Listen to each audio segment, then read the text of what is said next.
함께 요한계시록 6장 16절 17절에 있는 말씀을 다 함께 읽겠습니다. 시작. 산과 바위에 이르되 우리 위에 떨어져 보좌에 앉으신 이의 낯에서와 어린 양의 진노에서 우리를 가리우라. 그들의 진노에 큰 날이 이르렀으니 누가 능히 서리요 하더라. 아주 엄숙하고 결정적인 장면에서 나오는 어떤 슬픈 외침이 누가 능히 서리요 라고 하는 외침입니다. 누가 능히 서리요. 성경에 3번 나오는 이야기입니다. 누가 능히 서리요. 우리 주님 앞에 누가 능히 서리요. 자, 그래서 오늘 우리 누가 능히 서리요 라고 하는 이 주제로 우리 함께 말씀을 생각해 보겠습니다. 하나님 앞에 선다고 하는 것은 어떤 의미가 있을까요? 첫째, 하나님 앞에 선다는 것은 그분을 마주보고 뵙고 그분을 섬기고 또 그분께서 주시는 사명을 받아서 사람들에게 가서 전하는 사람들을 주 앞에 선자라고 말합니다. 주님 앞에 능히 설 수 있는 사람, 깨끗하고 흠이 없어야 하고 또 하나님께서 쓰실 수 있는 준비된 사람, 그분 앞에 선다는 것입니다. 두 번째로는 누구나 다 그분의 심판대 앞에 서야 한다. 이런 두 가지 중요한 명제로 우리에게 주님 앞에 설 것인가 서지 못할 것인가 라고 하는 말씀을 하고 있습니다. 그런데 이제 우리가 요한계시록 6장 16절 17절의 이 큰 마지막 예수님의 재림의 광경 앞에 사람들이 두려워서 산과 바위여 우리 위에 떨어져서 보좌에 앉으신 이의 낯에서와 어린 양의 진노에서 우리를 가리우라 하고 이제 이렇게 온 세상의 모든 사람들, 그 앞에 보면은 뭐 부자들과 장군들과 작은 자들, 자유한 자, 모든 사람들이 다 우리를 가리워달라. 어린 양의 진노의 큰 날이 이르렀으니 누가 능히 서리요 라고 외칩니다. 근데 여기 누가 능히 서리요 라고 외치는데 대답이 7장에 나와요. 자, 7장 9절과 10절을 읽겠습니다. 시작. 이 후에 내가 보니 각 나라와 족속과 백성과 방언에서 아무라도 능히 쓸 수 없는 큰 무리가 흰옷을 입고 손에 종려가지를 들고 보좌 앞과 어린 양 앞에 서서 큰 소리로 외쳐 가로되 구원하심이 보좌에 앉으신 우리 하나님과 어린 양에게 있도다.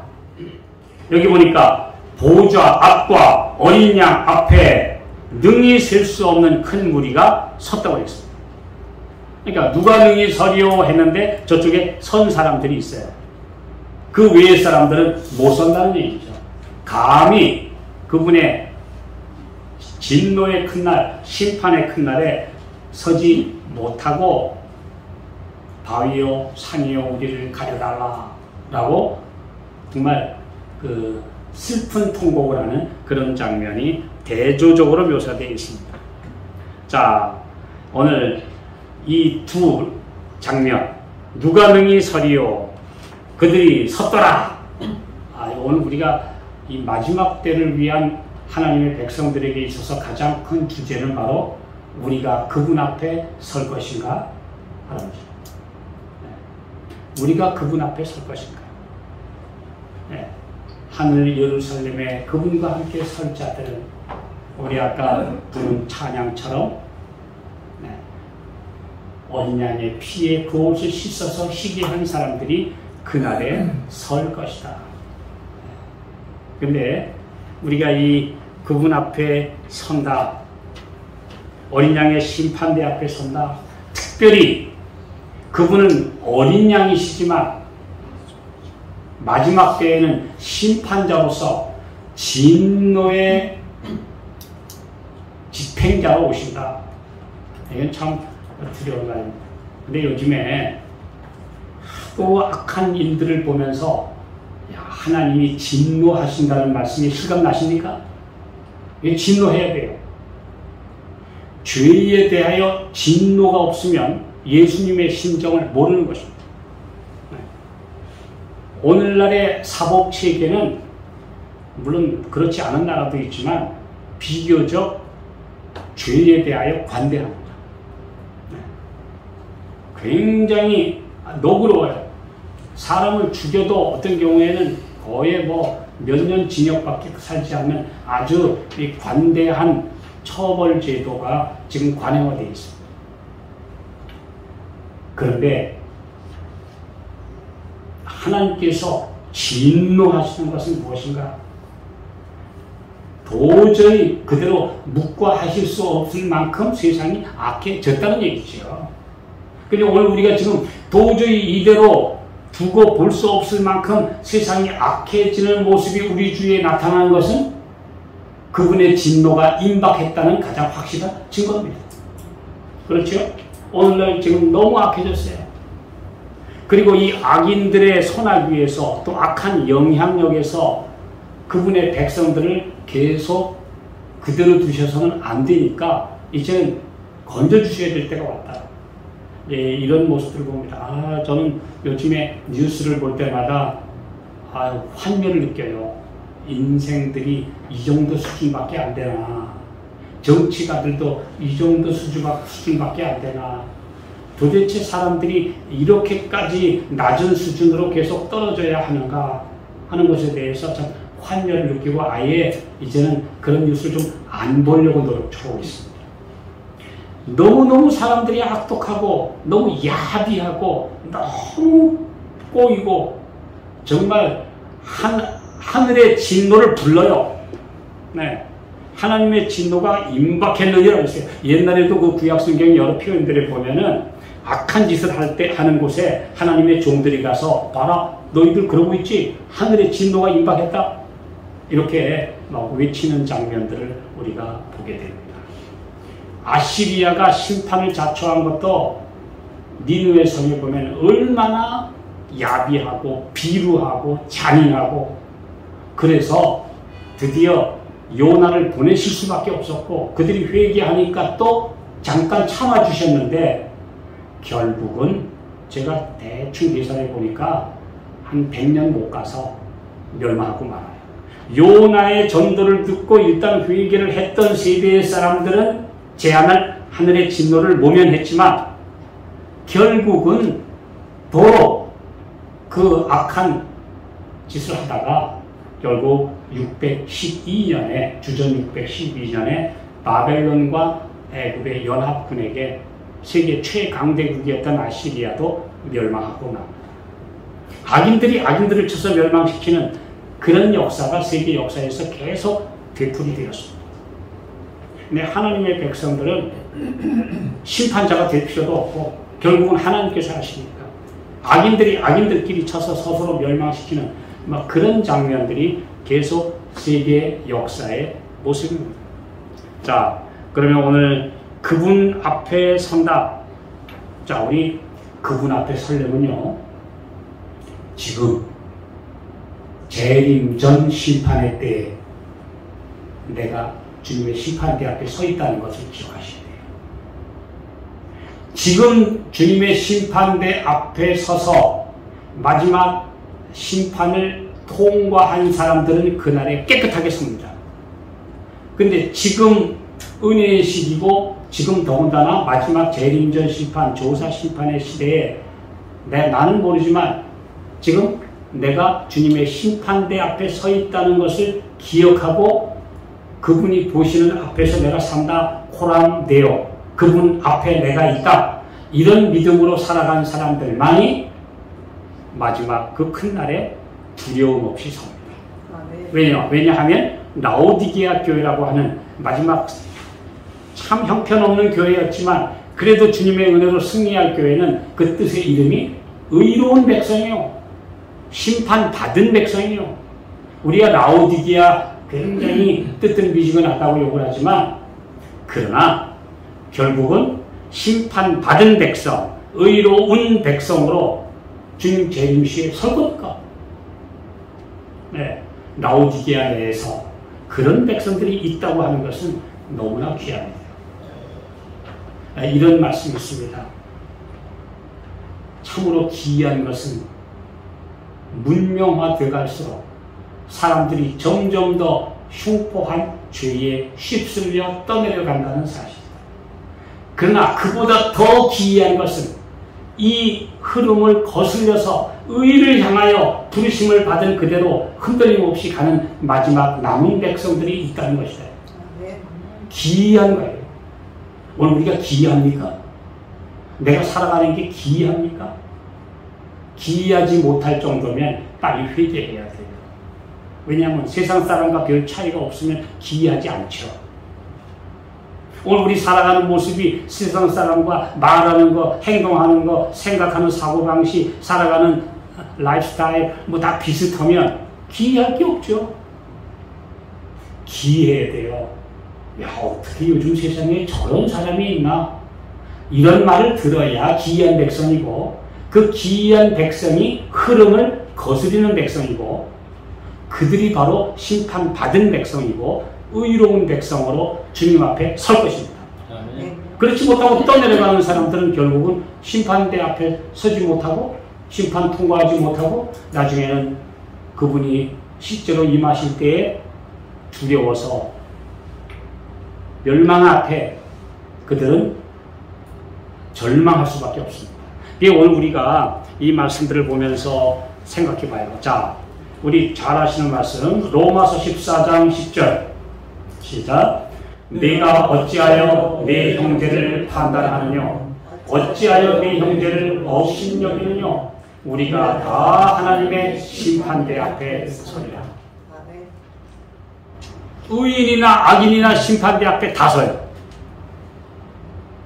그래서 지금 그 재림전 심판, 조사 심판을 부정하는 사람들은 우리 모두가 심판대 앞에 선다는 사실에 대한 인식을 안 하려고 하는 사람들이에요. 대개 그런 사람들일수록요, 심판대 앞을 통과할 자신이 없어요. 그러니까 심판을 기피해요. 괜히 죄 지은 사람은 검찰청이나 경찰서 앞을 지나다니는데 괜히 찔려요. 제가 전에 아주 진짜 못된 짓을 한 번 한 적이 있어요. 고속도로가, 영동 고속도로가 2차선이었을 때입니다. 그냥 국도같이. 어느 날 이렇게 가고 있는데 좀 과속을 했는데 앞에서 반짝하면서 경찰차가 서라고 손짓을 했어요. 그런데 보니까 차가 계속 밀려와요. 그래서 앞으로 뒤에도 밀려오니까 그냥 앞으로 가다가 순간적으로 야, 1km만 가면은 빠져나가는 길이 있으니까 도망가면 되잖아. 그 생각이 들어서 열심히 가서 이렇게 보니까 저 차가 돌아오고 싶어도 차가 하도 오니까 못 돌리고 있어요. 나를 못 따라오고 있어요. 이 김에 도망치자. 그래서 이제 결국은 1km 더 나가서 이제 빠져나갔어요. 야, 그리고 났는데 정말 죄 지으면 할 짓이 아니에요. 뭐가 계속 따라오는 것 같고, 예. 그 다음에 다시 그 도로를 들어가는데 그 경찰차가 있다가 탁 세우고 아까 도망쳤지 하고 잡을 것 같고, 아예 순순히 벌받음 받는 게 낫지. 이거 도망쳐가지고 고속도로 들어가서 못 가고 시골길에 웅크리고 거기서 1시간을 숨어 있었어요. 시골 그늘길 저 험한 길에 가서 1시간.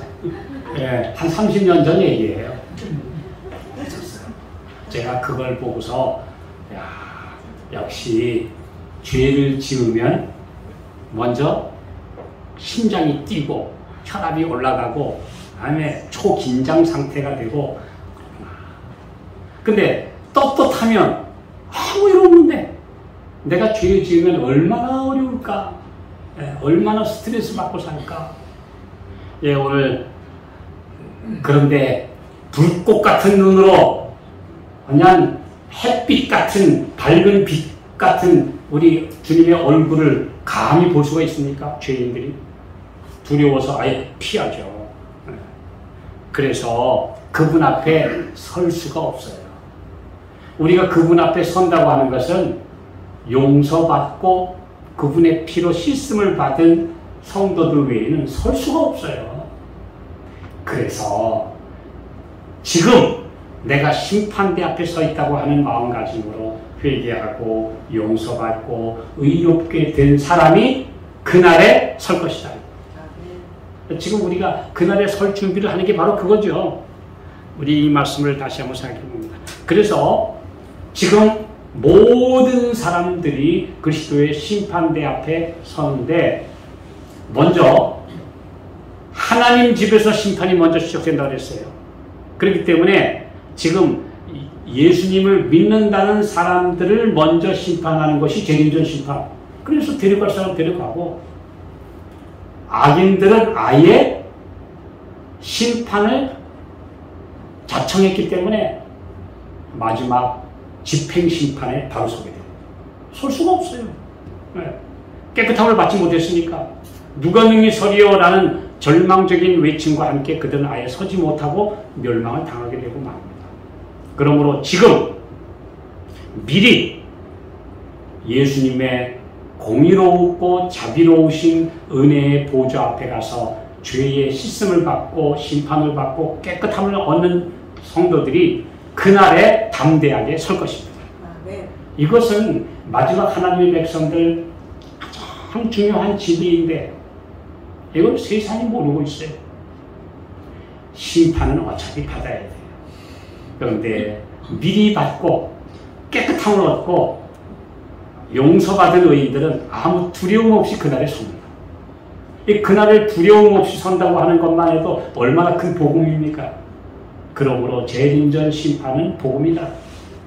지금 내가 예수님의 앞에서 지금 하늘에서 내 모든 것들이 낱낱이 드러나고 있는데 그분의 피로 깨끗함을 얻고 의롭다는 선고가 마지막 내려지게 되면 우리는 두려움 없이 선다고 하는 것. 이건 얼마나 복된 말씀인가 다시 한번 생각해 봅니다. 자, 예수님의 재림 직전에 어떤 일이 있게 될까요? 온 산들이 요동합니다. 온 지각이 변동합니다. 재림 직전에 우레소리가 나고 예수님의 재림하시는 정확한 날짜와 시간이 선포되고 얼마 안 있어서 사람의 손바닥 반만한 작은 검은 구름이 동쪽에 나타나고 성도들은 그것이 인자의 징조라는 것을 깨닫고 이제 점점점 그 구름을 응시하고 있습니다. 오, 우리 주님이 오시는 찬란한 그 아침이 지금 다가오고 있다 하고 이제 가슴 설레고 벅찬 마음으로 바라보고 있습니다. 점점 그 구름이 오면서 밝고 빛나는 천사들의 무리, 천천만만의 영광의 천사와 함께 오시는 예수님의 재림의 그날이 되게 됩니다. 그날 기쁨으로 그분을 영접하는 사람들. 그런데 악인들은 그것을 보고 나서 그 빛을 보면서 이제 공포에 휩싸이면서 그들의 모든 무릎은 부딪히고 그 광경에 압도됩니다. 그때 의인들이 누가 능히 서리요? 라고 외치자 예수님의 음성이 들립니다. 내 은혜가 너희에게 족하다 라고 말씀하십니다. 그때 의인들은 그냥 할렐루야 찬미를 찬양하면서 주님을 영접하게 되고 악인들은 그 은혜를 거절했기 때문에 산과 바위요 우리 위에 떨어져 달라고 울부짖게 됩니다. 이것이 바로 예수님의 재림 바로 그 순간에 일어날 마지막 사건들을 묘사한 이야기지요. 오늘 우리가 그날에 설 것인가 못 설 것인가. 자, 미리 설 사람들은 어떤 사람들인가. 하나님 앞에 선다는 것에 대해서 성경에 참 많은 표현이 있는데 몇 가지만 찾아보겠습니다. 시편 24편 3절로 5절 시작. 여호와의 산에 오를 자 누구며 그 거룩한 곳에 설 자가 누군고 곧 손이 깨끗하며 마음이 청결하며 뜻을 못하는 데 두지 아니하며 거짓 맹세치 아니하는 자로다. 저는 여호와께 복을 받고 구원의 하나님께 의를 얻으리니. 여기 여호와의 산에 오를 자 누구며 그 거룩한 곳에 설 자가 누군가 했는데 손이 깨끗하고 마음이 청결하고 뜻을 허탄한 데 두지 아니하며 거짓 맹세치 아니하는 자로다 했는데 거기에 모든 사람이 자신 있다고 할 사람이 별로 없어요. 내 손 깨끗합니까? 하나도 더러운 거 묻지 않았습니까? 내 오점 하나도 없습니까? 아까도 제가 말씀드렸지만 과속하다가 경찰차 앞에서 도망친 뺑소니 범도 여기 있는데 멀쩡한 것 같지만 그런 잘못 하나씩 없는 사람이 있습니까? 오늘 우리 이 세상에서 나는 아무 잘못도 없다고 깨끗이 설 사람 아무도 없잖아요. 다 무언가 겉으로는 멀쩡할지 모르지만 속으로 웅큼한 생각 안 한 적 있습니까? 남을 미워하는 생각 안 한 적 있습니까? 욕심 안 부린 적 없습니까? 시기 질투 샘 안 부린 적 있습니까? 없습니다. 그런데 여기 보면 마지막 절이 얼마나 귀합니까? 저는 여호와께 복을 받고 구원의 하나님께 의를 얻은 백성이요. 나한테 의로움이 게 아니라 주님의 의로우심을 내가 받은 사람이요. 그래서 의롭고 예수님의 피를 의지해서 깨끗함을 받았기 때문에 용감하게 그날에 서는 것이지 내 자신의 의로 서는 것은 하나도 없습니다. 그러니까 지금 완전히 예수님의 의를 붙드는 사람들이 되면 그 안에 설 거예요. 그 앞에 설 거예요. 이것이 복음이죠. 그런데 오늘날 많은 사람들이 예수님 앞에 선다는 것, 그래서 심판을 미리 통과해야 된다는 것, 의인들은 예수님 재림 전에 누가 상을 받을 것인지 먼저 받아야 되니까, 악인들은 아예 포기했는데 재림 전에 심판할 이유도 없고 그들은 그냥 집행당하면 그만이에요. 진짜 악인들은 결국 천년기 동안 심판을 자세히 받고 형량을 받을 뿐이지, 구원에서 제외된 사람들은 예수님 재림 전에 심판할 이유가 없어요. 오늘 우리가 이 진리들을 한번 생각해 봅니다. 계시록 6장 17절부터 7장 10절에는 두 무리가 등장합니다.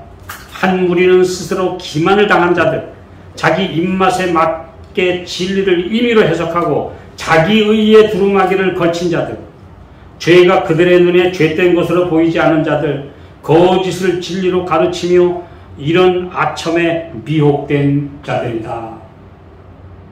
제가 얼마 전에 페이스북을 잠깐 보면서 어떤 한 개신교 목사님의 설교를 듣고 깜짝 놀랐어요. 여러분, 죄 안 짓고 살 수가 없죠. 그런데 예수 바깥에서 주시면 망해요. 근데 예수 안에서 주시면 살아요. 그렇게 가르치는 거예요. 예수 안에서 있으면 죄 져도 천국에 가서 상급의 차이가 있을 뿐이지 예수 안에 있으면 죄 져도 구원받아요. 그게 기쁜 소식이래요. 아, 그래서 이 사람들이 이 문제로구나 제가 들어봤어요.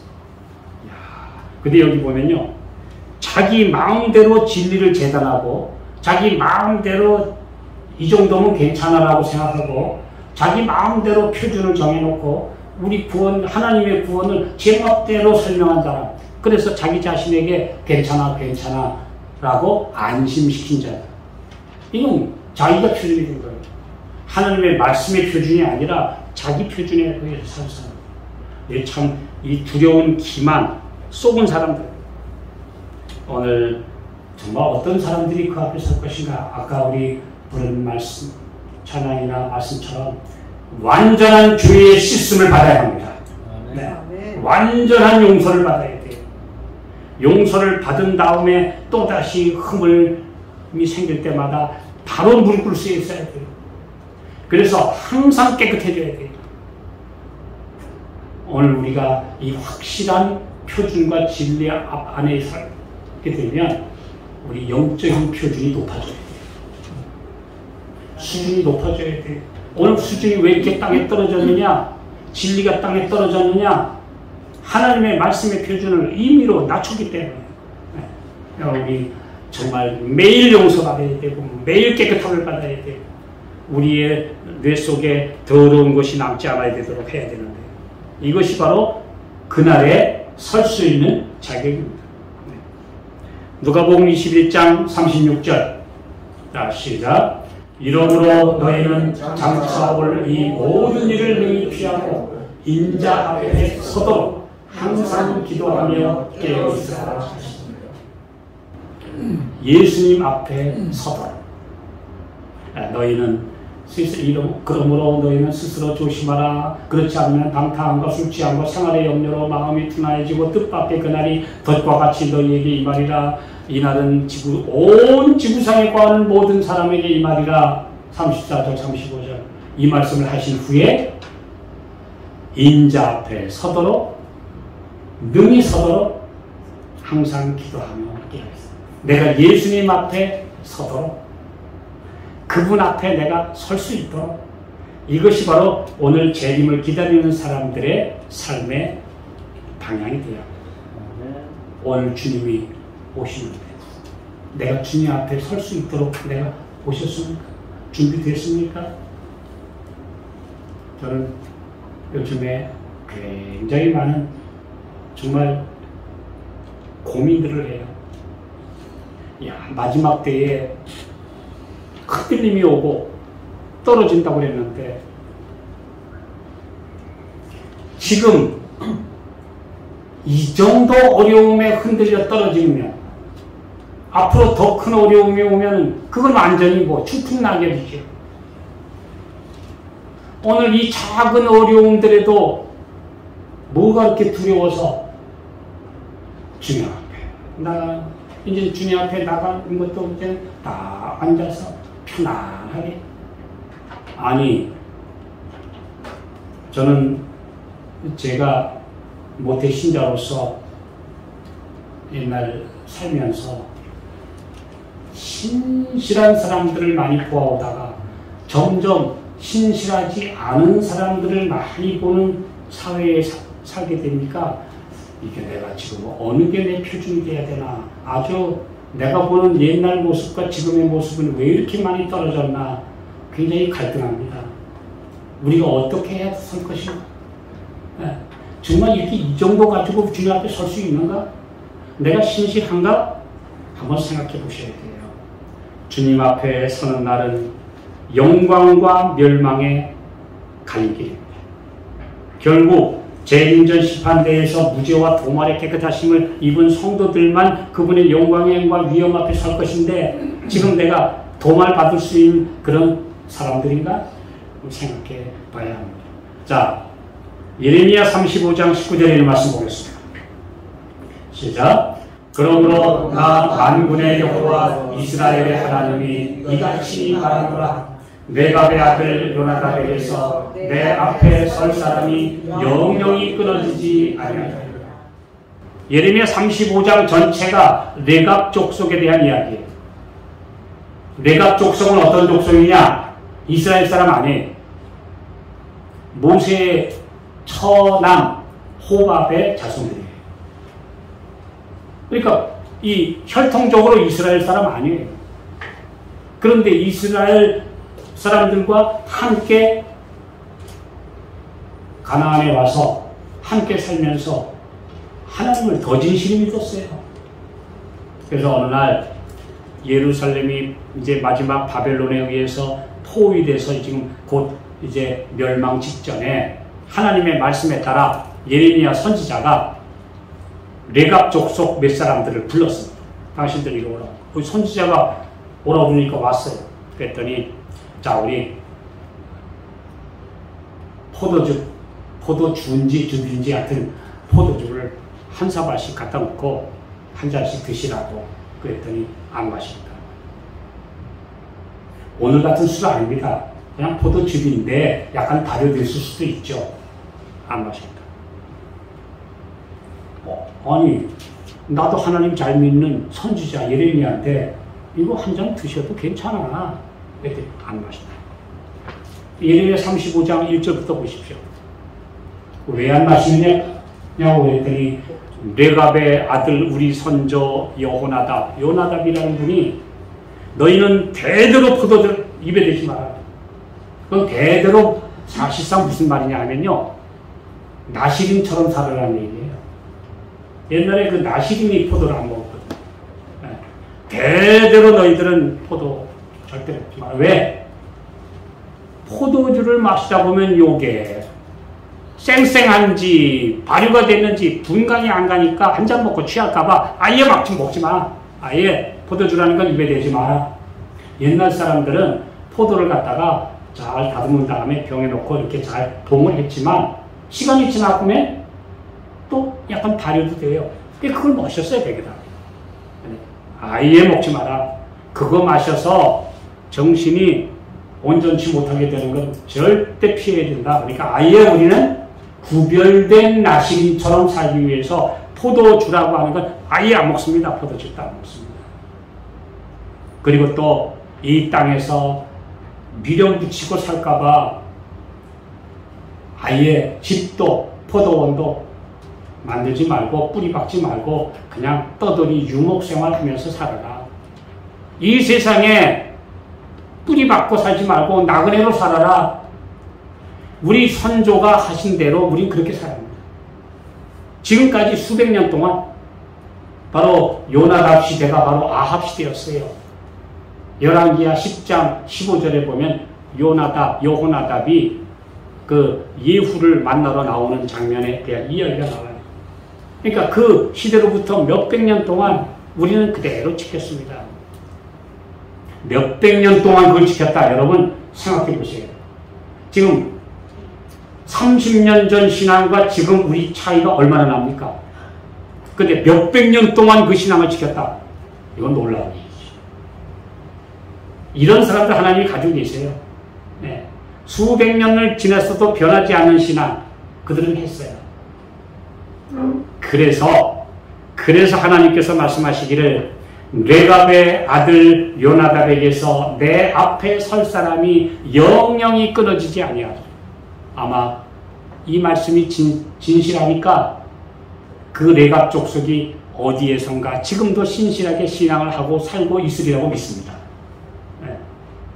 실제로 1850년대에 40~50년대에 세계적인 선교사 조셉 볼프가 전 세계 140여 개국을 다니면서 심판이 가까웠다고 외치다가 남부 예멘 아라비아 반도 남쪽에 가서 레갑 족속을 만났는데 여전히 신실하게 살고 있더라 하는 기록을 남겼습니다. 그럼 얼마예요? 몇백 년이 아니라 1000년을 넘어서 또다시 1000년을 넘어서 2000여 년 동안 그들이 신실하게 살았더라. 이런 얘기. 놀라운 얘기죠. 그래서 그런 사람들은 주 앞에 설 사람이 끊어지지 아니하리라. 자, 누가복음 1장 15절 16절에 있는 말씀 보겠습니다. 시작. 이는 저가 주 앞에 큰 자가 되며 포도주나 소주를 마시지 아니하며 모태로부터 성령의 충만함을 입어 이스라엘 자손을 주 곧 저희 하나님께로 많이 돌아오게 하겠습니다. 이는 저가 주 앞에 큰 자가, 이 원어상에 보면 이는 저가 주 앞에 큰 자로 서서, 우리 주님 앞에서 큰 자로 서서 주님이 시키는 일을 남김없이 전하는 메신저가 될 것이다. 사자가 될 것이다. 그는 아예 모태로부터 성령의 충만함을 입어서 아예 포도주나 소주를 마시지 않는 나시린으로 살 것이다. 네, 이렇게 말씀했습니다. 자, 오늘 우리 세상에서 하나님의 백성들 진짜 구별되어야 합니다. 정말 깨끗하게 살아야 돼요. 세상 너무 지금 오염됐습니다. 너무너무 생각하는 거 말하는 게 오염되고 너무 꼬였고 너무 순진하지 못하고 너무 믿을 수 없고 제가 어제 5분 칼럼에 그런 말씀 드렸죠. 왜 구약 성경에는 너희는 맹세하라 그랬는데 예수님은 오셔서 도무지 맹세하지 말라고 하셨을까요? 옛날에는 맹세하면 그대로 지켰어요. 맹세하면 그건 상대방이 무조건 믿었어요. 불과 100년 전까지만 해도 유럽과 미국의 기독교 사회에서는 내가 하나님으로 이건 절대 하지 않았습니다. 내 양심껏 맹세합니다. 그러면 법에서도 믿어줬어요. 너 하나님 앞에서 양심껏 맹세했지? 그러니까 믿어준다. 이렇게 했어요. 그런데 나중에 점점 맹세한다 하고도 도무지 거짓말을 밥 먹듯 하니까 이제는 맹세해도 안 믿는 사회가 되니까 예수님이 오셔서 맹세하지 마. 그 흔한 내가 하나님으로 더불어 맹세하는데 내가 성경에 손을 얹고 맹세하는데 여호와의 이름으로 맹세하는데 하면서 순 거짓말만 해야 되니까 아예 맹세하지 말아야죠. 그냥 순수하게 말해. 옳다. 아닙니다. 그렇습니다. 아닙니다. 그것만 대답해. 그것만 가지고도 믿을 수 있는 사람이 되라. 그 앞에 뭐 미사여구, 형용사 뭐 필요 없다. 그냥 아닙니다. 그렇습니다. 이렇게 해도 상대방이 믿어줄 만큼 믿을 수 있는 사람이 되라. 믿을 맨이 되라. 그렇지 않으면 그 숱한 맹세가 허공에 산산이 붙어진 이름이요. 그건 뭐 무슨 소용이 있네.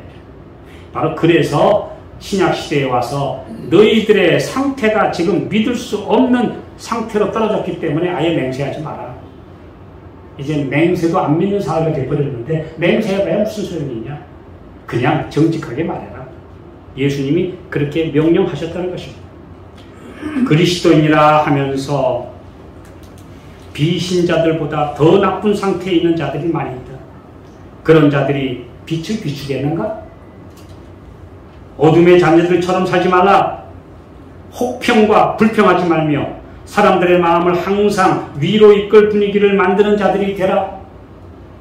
우리가 옆에 있으면 항상 밝게 이끌 사람이 되고 항상 은혜를 나누는 사람이 돼야지 혹평과 비평과 불평으로 항상 다른 사람들의 삶에까지 어두운 그늘을 던지는 자들이 되지 말라. 그것이 바로 하나님의 백성, 빛의 자녀들처럼 살라는 말씀입니다. 네.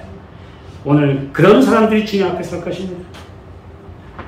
그리스도의 이름을 부르는 자들은 그의 사업과 거래에서 불법을 제거해야 하며 늘 어린 양의 피로 씻어야 합니다. 지금 우리는 세탁하고 다리는 시간에 살고 있음을 기억하라. 지금은 씻는 시간. 심판대 앞에 서도록 씻는 시간. 오늘 우리가 항상 기억하며 살아. 이제 마지막으로 한 말씀 보겠습니다. 고린도전서 16장 13절 시작. 깨어 믿음에 굳게 서서 남자답게 강건하라. 제가 어렸을 때 이 말을 읽고 나서 여자분들은 해당이 안 되나? 제가 어렸을 때 성경 읽을 때 남자답게 강건해라 그랬으니까 우리 남자들한테만 주신 얘기인가? 이건 여기 남자답게 강건해라. 이게 원어를 찾아보니까 똑같아요. 네. 헬로 원어에서도 강하라 이 말이에요. 용맹하라 이 뜻이에요. 그러면 여자들은 해당이 안 됩니까? 오늘 기억하십시오. 하늘에 가면 하나님의 아들, 딸들이 삽니까? 하나님의 아들들이 삽니까? 제가 한번 질문 드리겠습니다. 하늘에 가면 하나님의 아들, 딸이 삽니까? 하나님의 아들들이 삽니까? 하늘에는 하나님의 딸이 없습니다. 모두가 하나님의 아들입니다. 왜요? 천사들과 같기 때문에. 거기 남성, 여성으로 갈라져 있는 사회가 아니기 때문에. 모두가 하나님의 아들입니다. 네. 믿음에 굳게 선 사람이 살 것입니다. 그러므로 오늘 우리는 이 땅에서 하나님의 아들이 될 연습을 하고 사셔야 돼요. 왜냐하면 하늘에는 하나님의 딸이 있는 것이 아니라 우리 모두가 다 빛과 하나가 되기 때문에, 플러스 마이너스가 갈라져 있는 게 아니라 우리는 하나가 되기 때문에, 그래서 우리 모두는 다 강건하고 믿음에 굳게 서고 나약한 자들이 되지 말라. 왜 이런 말씀을 했을까 하고 제가 묵상을 좀 해봤어요. 그 시대 사회에서 여성들은 거의 종속적이었어요. 남성의 종속적이었어요.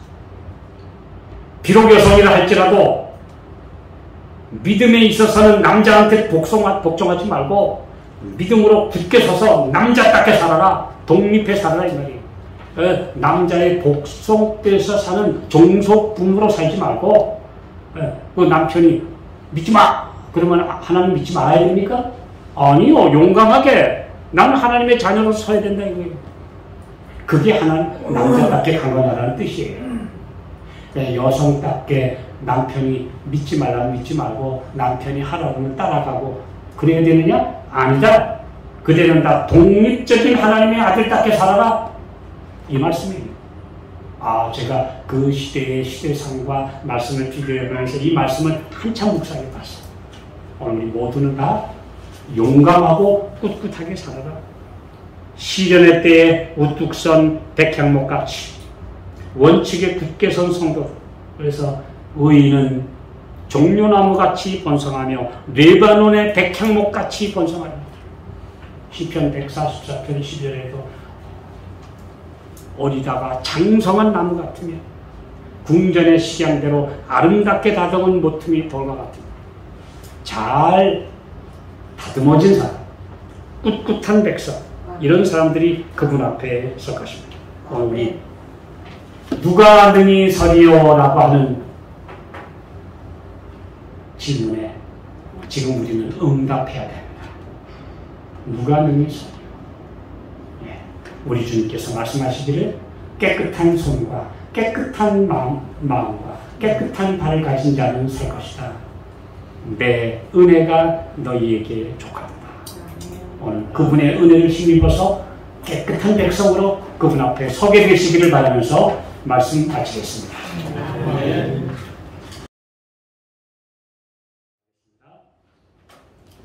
하늘에 계신 아버지, 주님 앞에 설 사람들이 되게 해 주시옵소서. 부끄러워 피하거나 무서워 가려달라고 외치는 절망의 악인들이 되지 않도록 지금 떳떳하게 주의 심판대 앞에서 그분의 은혜를 힘입어서 의롭다 하심을 얻는 주의 신실한 자녀들이 되게 해 주시옵소서. 예수님의 이름으로 간절히 기도하옵나이다. 아멘.